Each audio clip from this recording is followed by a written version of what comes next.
Developed nations have pledged to decarbonize their economies within the next few decades. However, many are also moving to limit imports of Chinese-made green technology, which will make decarbonization more costly and time-consuming.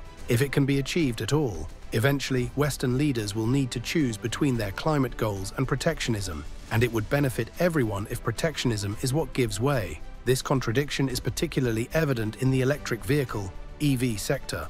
The EU plans to phase out conventional cars by 2035, while the US is investing billions to boost domestic EV and battery production. Despite this, EV adoption is faltering, with slowing sales impacting the broader supply chain, including battery manufacturers. Leaders on both sides of the Atlantic are increasingly wary of the perceived threat from competitive Chinese imports. In the US, this threat is largely imagined, as the country imports very few Chinese EVs. President Joe Biden's recent 100% tariff on Chinese-made EVs ensures this remains the case. In Europe, the inflow is significant, with nearly 1 in 5 electric vehicles sold in the EU last year, or 300,000 units made in China. However, this is still a small portion of the 10.5 million cars sold in the EU in 2023, all of which are expected to become zero-emissions vehicles. A sense of proportion is needed. If Europe is serious about its EV targets, the issue is not an excess of Chinese imports,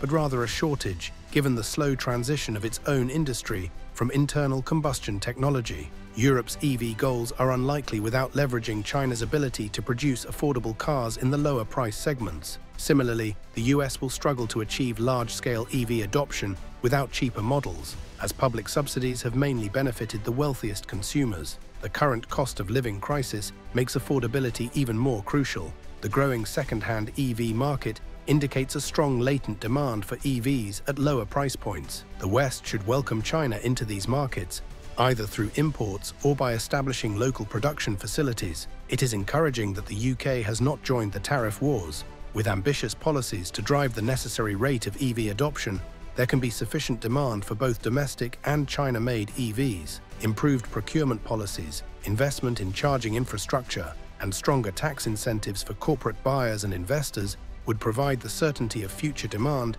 needed for domestic producers to invest at scale. Legitimate concerns do exist. International trade rules permit measures to counteract unfair subsidies in trade partners, but these measures should be proportional to the subsidy.